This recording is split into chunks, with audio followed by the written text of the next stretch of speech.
Hi, this is Kris Cumnock with the Tom Landry Classic for VYPE High School Sports Magazine. Let's talk 4A and 5A football from last week. First, let's start off with our 4A Player of the Week. I selected Frisco Centennial quarterback Kelly Cordova.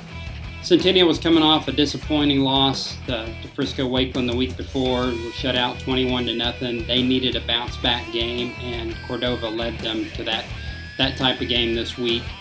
He had 187 yards passing and a touchdown, 127 yards rushing and 3 touchdowns, and more importantly, he really answered the bell this week for a team that needed it, and he went through some adversity as well. He sprained his ankle pretty severely in the Wakeland game. He was in a walking boot first part of the week, came back from that, and when Centennial needed an answer early, when Frisco took the lead, he was able to provide that answer, and then later in the game, every time that they needed a score to stay ahead, he was able to put them in position to do that. So Kelly Cordova is my 4A Offensive Player of the Week. 4A Defensive Player of the Week, Carl Thompson. He's a defensive lineman for Denton Geyer. Geyer had a little bit of an adventure on the way up to Wichita Falls to play Ryder in an important district game this weekend. Their bus broke down on the way up, and so they weren't able to warm up much before the game, and it showed early. They fell behind 10-0, and Wichita Falls Ryder had the football and were driving to add more to that, and Carl tipped a pass that was intercepted, and that helped Geyer get on the board for their first score.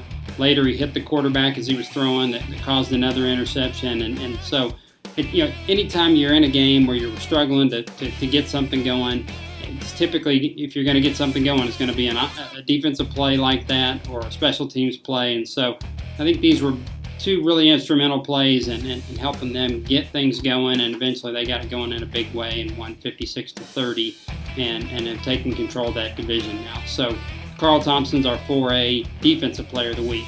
Our 5A Offensive Player of the Week is Des White, the quarterback at DeSoto, and I could come in here every week and pick this kid for Offensive Player of the Week. He puts up video game-like numbers, and he did it again this week against Duncanville. 416 yards passing, 4 touchdowns, ran for 130 yards and 2 more touchdowns. And I mean, he's an exceptional talent, and he is the real matchup problem for DeSoto is having somebody who can match his numbers. I mean, DeSoto's talented, but there's a lot of talented teams.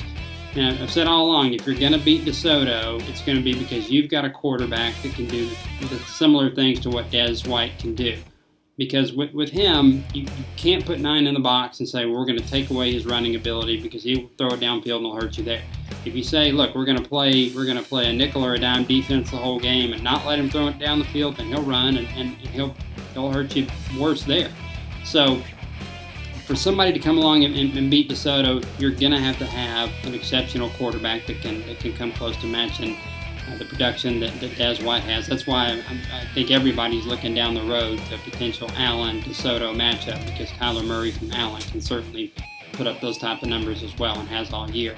5A Defensive Player of the Week, David Griffith, who plays linebacker at Plano. Plano had an important district game against their crosstown rival Plano East this weekend, and Griffith had 14 tackles. He had quarterback hurry, forced a fumble, and had 2 sacks. So really instrumental in keeping a really good Plano East offense out of the end zone for most of the night, and they were able to get a 42-14 win and stay in good contention for a playoff spot in that very tough district there.